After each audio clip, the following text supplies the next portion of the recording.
Hello, everyone, and welcome to another episode of the Noisy Neighbours podcast. Christian, transfer season is hotting up. Are we ready to get into some of the latest ones?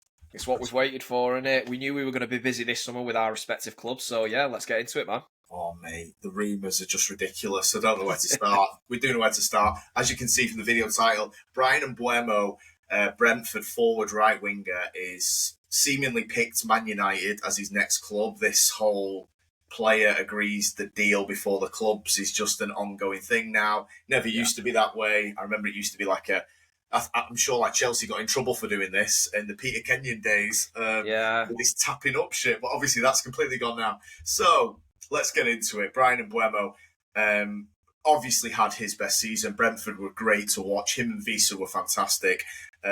Man United are clearly going straight for attackers. I think you asked me, you've asked me all season, where would I go in the window, even on a budget? And the answer is forwards. The first three players you're linked with is Cunha, Dawn, Mbeumo, loading, and Liam Delap. Obviously picked Chelsea instead of United. Fair play to him. Right. So, Christian... blessing, by the way, just a quick one on that. Blessing in disguise, but we can mention it another time, but yeah. Yeah, I'm not losing any sleep on that. To be honest, I'm really happy with Cunha. Obviously, separate thing that's been going on a little bit longer, and it was more of a case of a matter of time, really. First thing, before we get into Mbeumo, Christian, I want to talk about United's approach to this window, where it's been a little bit different, in my opinion. Still, obviously, heavy spending. It's going to be like that with United, regardless of however well the club is doing. Talking about signing Premiership players, good Premiership players. You've mentioned it that at the peaks of their powers, Guardiola went and got Mahrez. Fergie went and got Rooney, Rio, Carrick, Saha, Tevez. It was a thing of, I'm going to go and get somebody with risk-free. Now, I want to talk about Man United's approach in the last 5 years.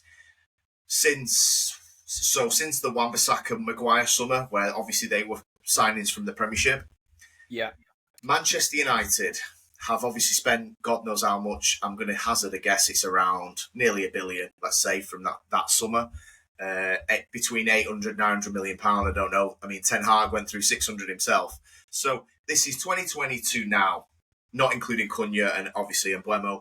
Manchester United signed a bunch of players. Now, I'm just going to read out to you, Christian, the leagues that these players have come from Man United. And we talk about risk and we talk about how United have gone away from what Fergie built great sides on. And we're not even talking just the 2018. This is in the 90s. He used to do it even more then, obviously. Signing European players wasn't as much of a thing then. Now it clearly is. But I just want to talk about Man United in the last 5 years have signed 2 Premier League players. One was Christian Eriksen on a free. So do you even really give them much credit on that? He's a free transfer. And Mason Mount is the only other one. Those 2 signings, they've signed 2 players in 5 years from the Prem. One was a free transfer, the guy who was past his best. Mason Mount, absolutely shit. So yes, he's proven to be rubbish. I'm just going to, before you go on this, I'm just going to blast through the other leagues. And being the cool guy that I am, I've actually listed where United have been shopping.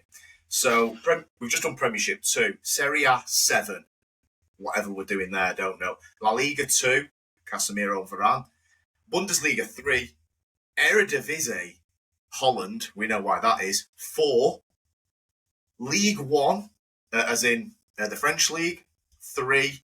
Portuguese League 1, and then I've got 2 in the other category, which will be like Pelistri and whoever else from South America.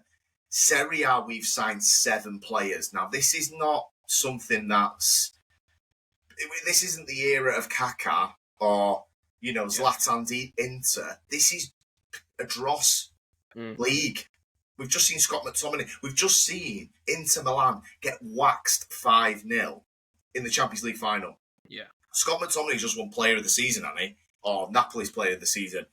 We know what Scott McTominay is. Don't be trying to rewrite history here. I've seen enough of the guy. He hasn't turned into... He's not turned into Lampard overnight, right? This is a reflection on the league. Just, Christian, what do you see this as a proper change in direction where United are going? We've done this nonsense where we've signed 2 Premier League players in 5 years. Now we're looking at Wolves' best player. Brentford's best player. What do you think about the change of direction? Is it just a coincidence, or is it a clear, we've done that for too long, let's go back to what we did under Fergie? I think it's a clear change of direction. All the points you make, it looks like they've looked at the previous season in the Premier League. They've gone and took proven players who have had really good seasons individually. Bit of a spoiler out there. It doesn't really matter because we're putting this video out as well for anyone that wants to go and watch it. Both of them players are in my team of the season. So, look, I think it's a great change of direction. We've said this about my club, and we've said, when did teams stray away from just complete shutting your eyes and gambling, especially when you go into other leagues and you do not know what level they're coming in at? Why not just make it as risk-free as possible? Which seems to be what Amorim is doing. I think it's a smart move. I think it's the best way forward. There is some things I want to mention on the Mbeumo deal, if you want to get into it straight away. Yeah, sure. So I think, I rate him. Like I say, he's in my team of the season. I think my one reservation on the deal in terms of United is that you have a young man called Amad Diallo who obviously plays in Mbeumo's favoured position, and Mbeumo's best year has come from that position. All his goals have come from that position, his best performances. So I do think that is a bit of a concern. Just a quick question for you, Alex. I don't watch Amad as much as you do. Can you see, has Amad played much on the left? Has he been deployed much there? And if he has he been any good? Oh no, Amad Diallo is going to be right wing back from next season. That is I am pretty certain. This is something that Amorim has, in my opinion, wanted to do. He's gone away from it because the team's been so bad. He's gone with a defender at right wing back, be it Diallo, Mazraoui towards the end of the season. He has done it in games like against Southampton, Leicester, Ipswich. He's tried it in them games.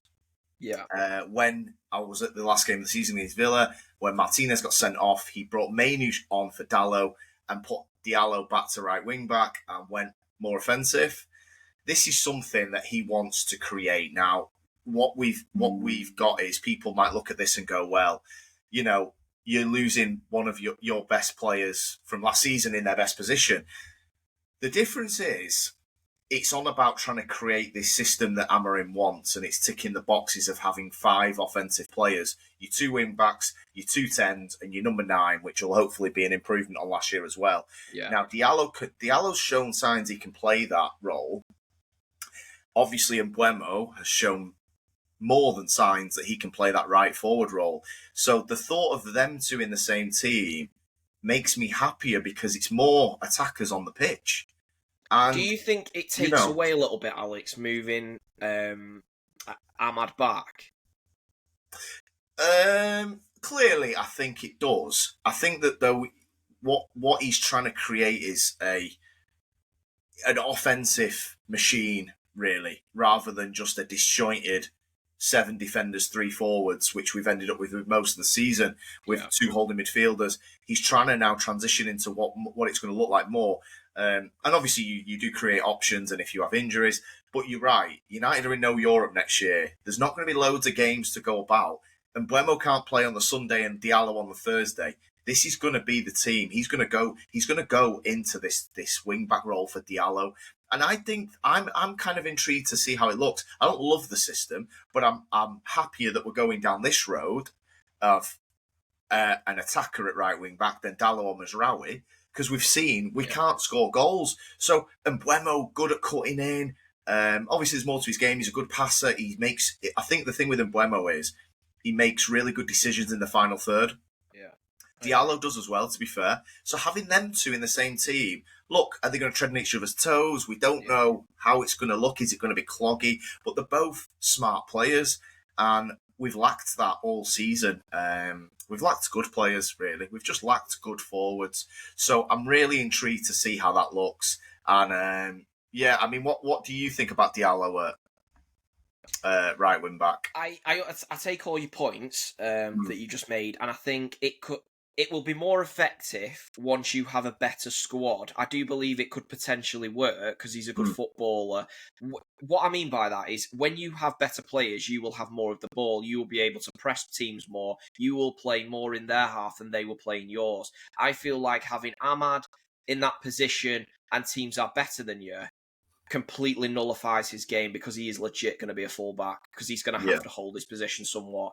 So I think it does take a lot away from him. But I do hear your point. And I think the recruitment, that's why the recruitment around this is so important, because you do not want one of your best players stuck at wing back. Because I'm telling you, if you go into the season and the season starts poor and that lad's playing wing back, the pressure on Amorim is going to be absolutely heating the fuck up. No doubt. I mean, the pressure's on him anyway because he's playing a system that nobody really wants him to. So, I mean, just that alone. As well. And clearly that it is a case of how quickly can he get these guys bedded in pre-season. Now, I think it's good that it looks like Cunha and Mbeumo, based on the timescales, are going to be comfortably in the team for pre-season. Because he's going to have to start well. I'm thinking those first 5 games, he's got to win 3 minimum. Definitely. Look, I mean, Man United are making a clear decision to back this guy because, and this is what I said to you all year, playing the system that Amorim plays, it's a strange one to recruit for. And it's not just about the whole wing-back bollocks. It's about what this means, because if you move Amad back into that position, and then you've gone, I mean, I suppose you're going to have to pay Brentford quite a lot for this guy, maybe about 60, 70 million. So if you have to pay 60, 70 million for a guy who's then going to nail down that role, then you're left with the decision to make, because if in 4 months it's going absolutely disastrous for Amorim and he's out, you know as sure as eggs are eggs, someone's going to come in and probably play 4-3-3. And then it's like, fucking brilliant. We've now got 2 players in the same position, and we've got no one on the other side. So it could create a bit of an issue further down the line. But these are all pessimistic points, and being a bit negative. I will say I do really like Mbeumo. I think it's a good signing for United, and I do like the direction they're moving in. I think it's long overdue for United as a club. They've kept making these stupid, risky signings. I mean, that you've just said, Alex, I didn't know they dipped into Serie A that often. And it's not just how often they've dipped in, it's who they've purchased and for how much. And I think they are, when you really delve into it, it's horrifying. I mean, look, I'm so happy they've took this approach of just going Bosch, Cunha, Bosch and Mbeumo. Hopefully a striker. Don't know who that's going to be now with Delap gone, but I'm not too worried about that. The fact that 2 of them have come in, I'm just happy with the approach, and they're both Prem proven. I just want to read you, Mbeumo, he's 25 years old again. More of what I want this club to be doing. He's not 20. He's not potential. We've seen him perform in this league there's always a risk. Does it translate to a bigger team? But he's had a steady increase in statistics. So has Cunha. I was going to mention this, Alex. Yeah, so I think it's important. I think that's important to bring it up. He's been at Brentford for 6 years now. He's been at Brentford a long time, and not only that, if you look at his season before, was 9 Prem goals. Now, I'm not saying that's moving mountains, but if you're scoring 9 goals from a wing position at Brentford, no disrespect Brentford, but it is going to get you noticed. Then this year, he's really jumped on 20 goals, 7 assists, huge numbers. So, look, I think it's a bold move, and I think. Yeah, just on that 9 goals though, that was in 25 appearances. He was injured a bit last season, so really, right? Okay, it was 9 in 38. 2 seasons ago, 9 in 25 last year, so he missed 13 games. If he played 38, which he has played 38 2 out of the last 3, again, brilliant for United because the injury problems we have, he could have easily been 15. You would imagine he would have got 6 in 13 the way he goes, or 5, so that would have put him on 14 last year, 9, 14 potentially, 20 in 38. That's a steady increase. This guy is good in the Prem. So I'm really happy with it. Look, I think 25 years old, Premier League, the first 2 players, we've signed more players, assuming Mbeumo goes through, in the first week of this transfer window than we have in 5 years from the Prem. Mason Mount and Ericsson are the only 2 signings we've made in the Prem. And Mbeumo and Cunha, 25 years old, respectively, both Prem proven. 15 goals for Cunha and 20 goals for Mbeumo. I think it's brilliant. I'm so happy. Just the thought of this. United have to bring some stability back to this club and some happiness. That's step 1. Like people want to win the league and all this other shit. We have now got reduced to our knees as a club, as a team, as a fan base. Now you've got a manager that I feel can gut the squad. You've already seen it. Rashford, Anthony, Garnacho. Straight away. All 3 going. It's not even a debate. Now, I hope that continues. There's a lot more stuck people in there that I want him to get rid of. But look, Cunha and Mbeumo raises the ceiling of this team. Christian, let's just put it in perspective with the statistics. You touched on 20 and 38. What a season, by the way. 20 goals from right forward. I mean, Mo Salah's had seasons in the 20-goal area. Yeah. I know he's had 28 this year and he's had a phenomenal year. But Salah's had plenty of years, 19, 20, 21 goals. Let's look at United statistics from last year. Garnacho 6, Højlund 4, Xerxes 3, Amad 8. Garnacho, Højlund, Xerxes and Amad put together scored 21 goals last season. And Mbeumo scored 20 on his own. Yeah, that's the headlines here. Cunha and Mbeumo combined for 35 league goals last season. Manchester United scored 44 as a team. Yeah, exactly, Alex. The numbers don't lie, and also just something else I'd like to bring up with Mbeumo is his crossing ability is really good. You spoke about his decision making in the final third. Me and you, we talk about on this pod a lot, and we're both similar aligned in our belief that wingers. I don't know when this came about, that suddenly they have no obligation to cross or create anymore. It's just all about, I cut in, I'm a greedy bastard. I take no criticism for not even getting my shot even on target anymore, or even it reaching the keeper. And this is what we see a lot. And Mbeumo is different. Yes, he is a bit of a cut-in merchant, but he's fucking good at it. So I don't mind. Players who want to cut in and blast it on the left or blast it on the right, on the respective wings, I don't mind if you're good at it. At the end of the day, he's putting up the numbers, proofs in the pudding. That's absolutely fine. Yeah. But he is also a good decision maker. The thing is with a lot of these players, your Savinhos, your Doku's, Man United with all of theirs, Garnacho and everyone else in the league, Chelsea have got a plethora of them.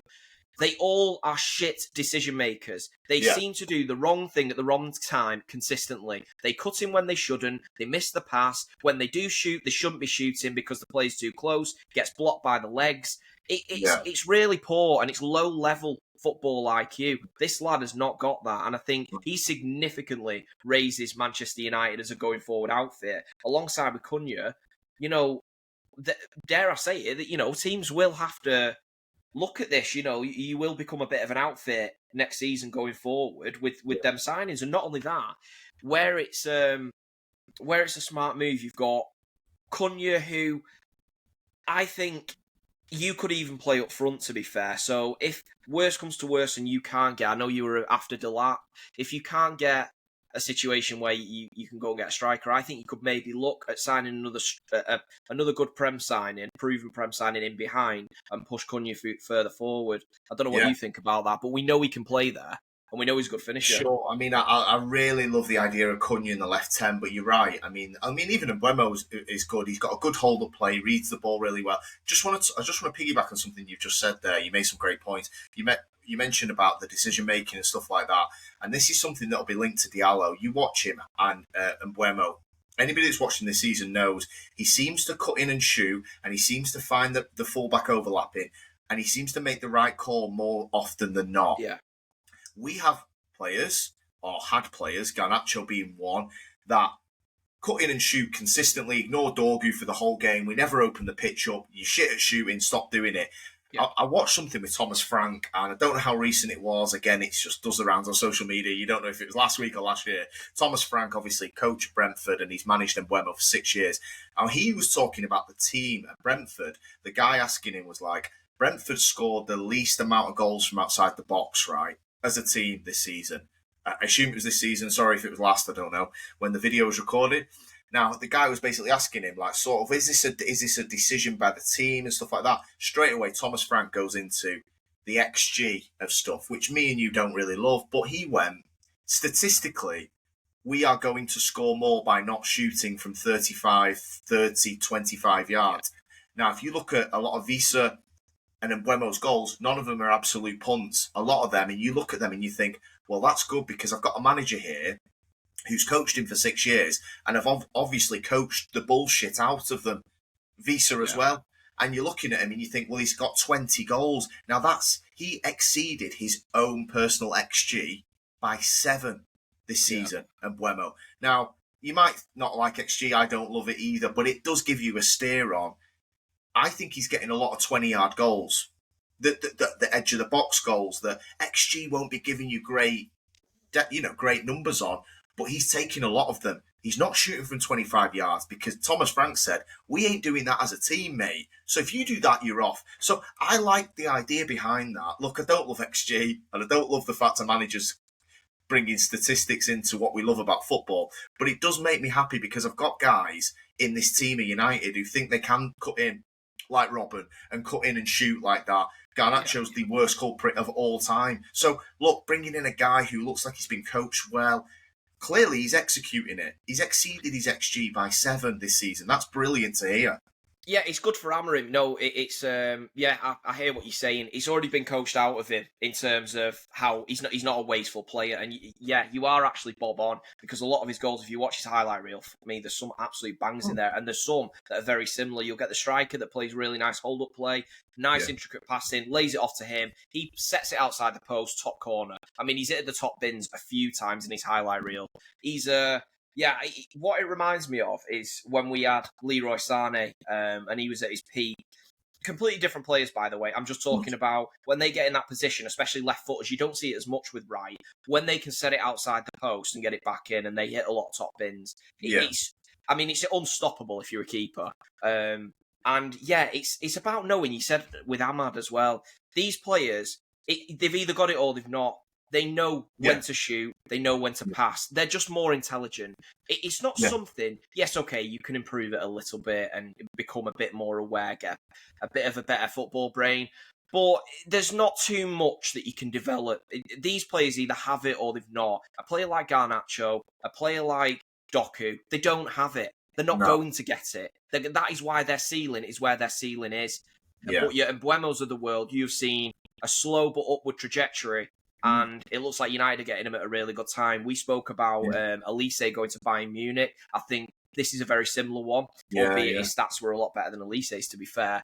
What I'm just talking about, though, when you scout a player properly, you know what you're getting, and it looks like United know what they're getting. And I think it's a really good deal for you. Obviously, we've not seen numbers-wise. Have you heard that, Alex? Have you heard any numbers? Around 50, but this is probably very early days. I don't believe the clubs have even contacted each other yet, or they are about to now. Ornstein has just basically said that Mbeumo says he wants United deal to happen, and it's not dependent on Fernandes leaving to Saudi, which we will do another separate episode on. So the money's there apparently. I don't know what sort of budget United are working to, but it seems the like money's in the pot, but we don't know where the pot is. Yeah, that's true. Yeah, Klarna, another one on Klarna. Fuck me. What is their account like at United? Jesus, must be Klarna Premium. Fuck Late me. payment fee mania. I'm telling you. Yeah. So look, I think just last point, Christian, on this with Mbeumo. I think we've done it. Just one other thing. You mentioned then about the overlapping and what Amad can do as well. And I see it with Dorgu and Garnacho constantly. Two not very high IQ players, technically not great. Other side, you go potentially have the Amad overlap. Yeah. This could and should, if this works with the 3-4-3, Amad should be able to create enough gravity to create more openings for Mbeumo than he gets now on this cutting in stuff, because Amad is good. He's better than a fullback, considerably better on the ball than a fullback.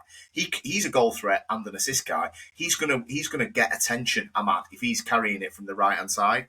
That really does free Mbeumo up. In theory, I know we've got to see it, to have more room on an island with maybe not even a left back. He could be isolating himself with a centre back or a midfielder because Amad is occupying the fullback. This is what 3-4-3 needs to create. It's the overloads out wide, which I believe it can happen with Amad and Mbeumo. So that's what I'm hopeful of. Yeah, I think I get your point. My only issue with it is Amad does like doing very similar things to Mbeumo. Yeah.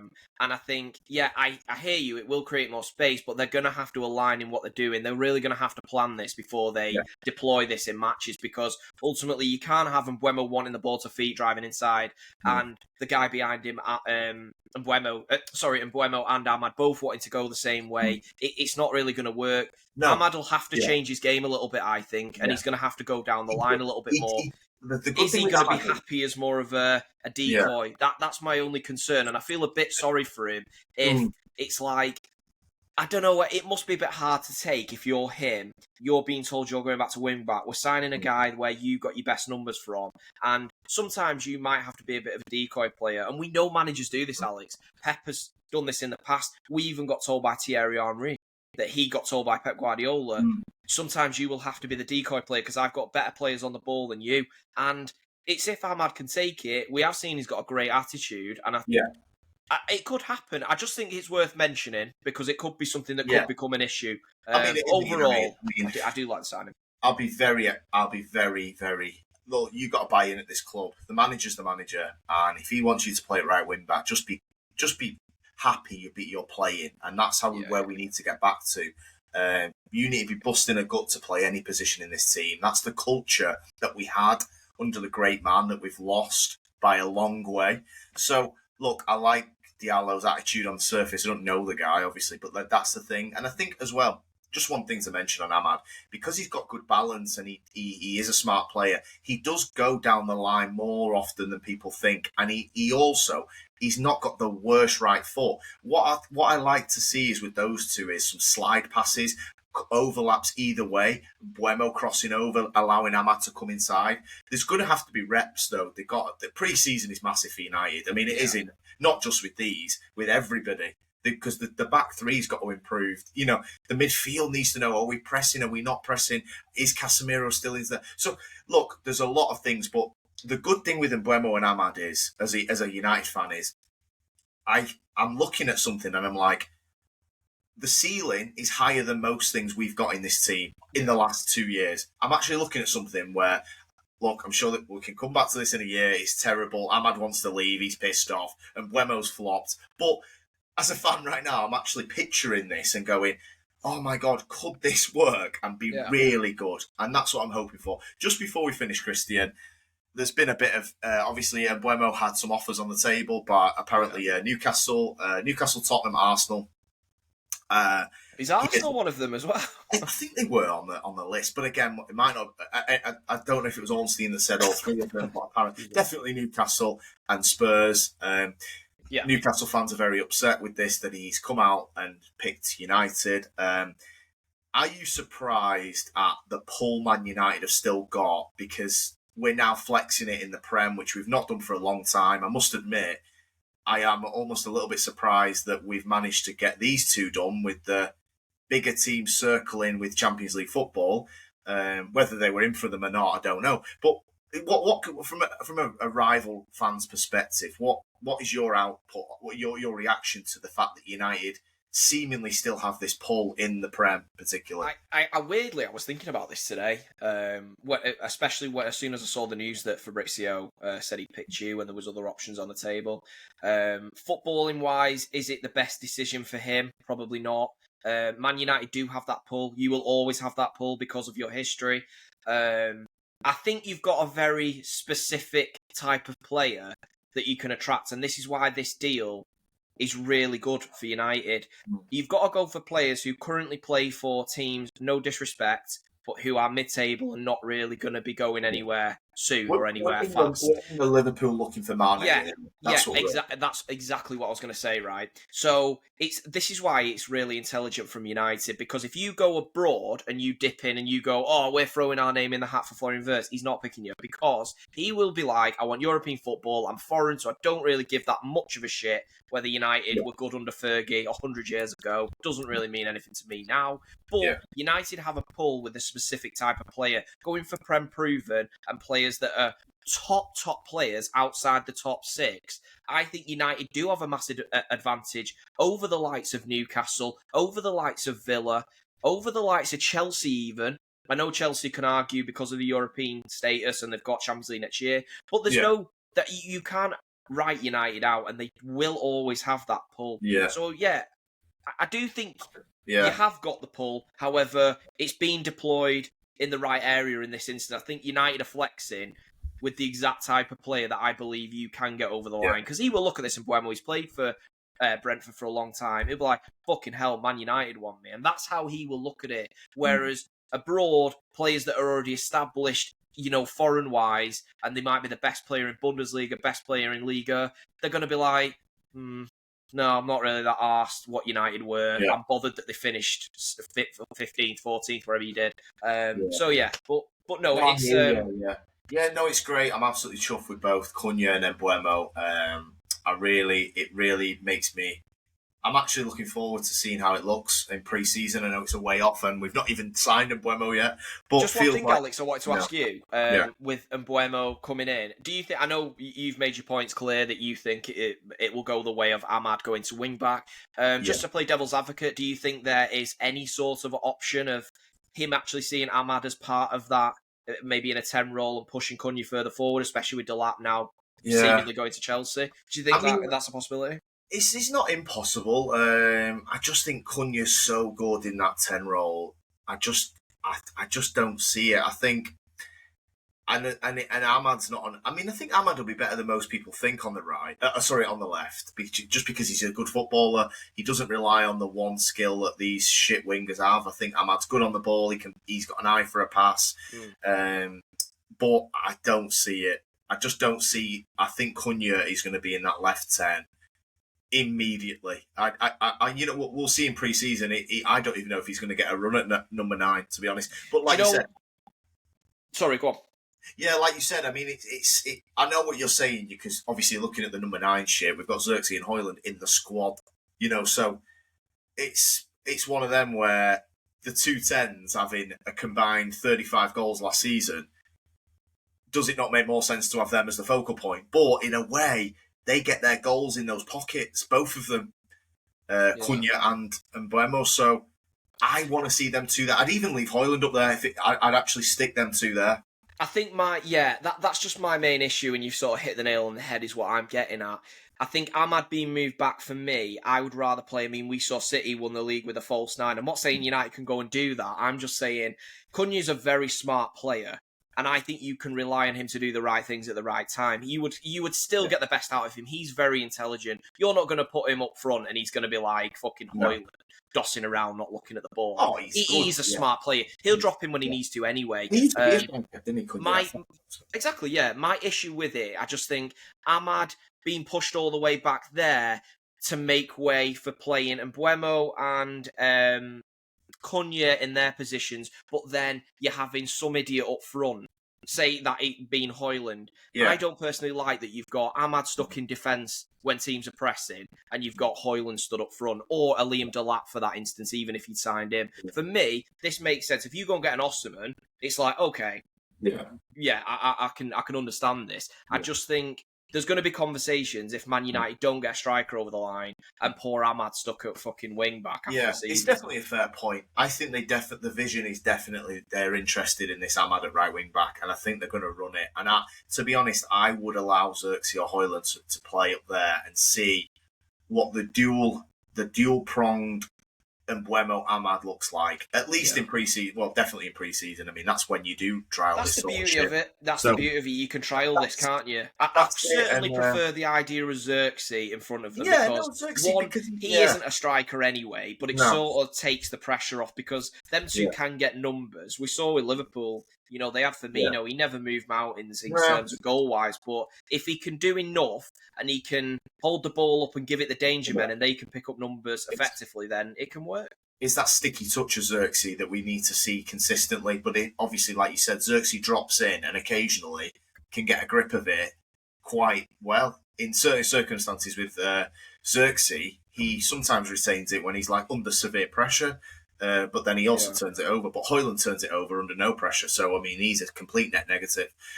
Look, I think it's a great positive move. I just want to say, look, it's not been great for United fans, but to come 16th with no European football and sign Cunha and Mbeumo, we are very fortunate to be in this situation because the previous idiots at this club, if they were at any other club, barring probably City, Arsenal, Liverpool, it probably would have led to relegation. As it is, it looks like United can really make a step in the right direction in one summer. I'm not saying how big that step is. It might only be 8th. It might only be 10th. I don't know. But other clubs would be battered into submission based on what the previous idiots that we've had at this club have done. And look at us, first season in the right direction. 2 25-year-old attackers from Brentford and Wolves scored a combined 35 goals last year. Very fortunate to be in that position as fans, even though we've been put through the fucking depths of Ten Hag and John Murtaugh and fucking Richard Arnold. But here we are. Mate, there's a ray of light in there. There's a ray of hope for them now. Yeah. So yeah, it's a big move, and it'll be interesting to see how it progresses, deal wise, money wise, what the figures are going to be. But yeah, we'll definitely jump on as soon as we get 50, any more. 60, if we get them two for 120 million, I mean that is the best business. Who can argue with that? Who can argue? That's the best business we've done. Mate, it's got to be since fucking it might be the best business we've done since Fergie's retired. 100%, Alex. The thing is as well, just a quick one before we wrap this. A lot of the times, English clubs, imagine we disrespect because I don't know where it is. Mbeumo, I think he's Cameroon. Is he Cameroon? Cameroon. Right. Yeah. Okay. I'm telling you what, right? If he'd have had the last 2 seasons, right, and the trajectory he's going in, and he just wrapped up on a 20-goal, 7-assist season, and he was English. Yeah. What would that fee be? Because bear in mind, we paid 100 million for Grealish. Forest are touting stupid figures for Gibbs White. Very fucking average numbers these guys put up. Can you imagine what someone would be asking? And that's why it leans again. It's a smart deal because he's from Cameroon and it sort of goes under the radar a little bit. Mane did as well. And yeah, you'd be surprised, mate. You only need to pick up 1 or 2 of these guys and they can really change a whole squad. So look, United need other players, but they're going in the right direction, and that's from a City fan. So, honest opinion. We don't even have to go down memory lane here. Let's just look at it from in the last couple of years. We mentioned at the beginning of the episode, we spoke about where United have been shopping. Think of it this way, Christian. Højlund and Xerxes came from Serie A for about 120, 130 million. It looks like Mbeumo and Cunha are going to cost the same as that, maybe less. So just think about this, United fans. If you're looking at this going, oh, it's Brentford and Wolves, we spent more on Højlund and Xerxes from a league that they weren't even proven in Serie A. We're spending 120 million on 2 guys that are proven in the league we play in.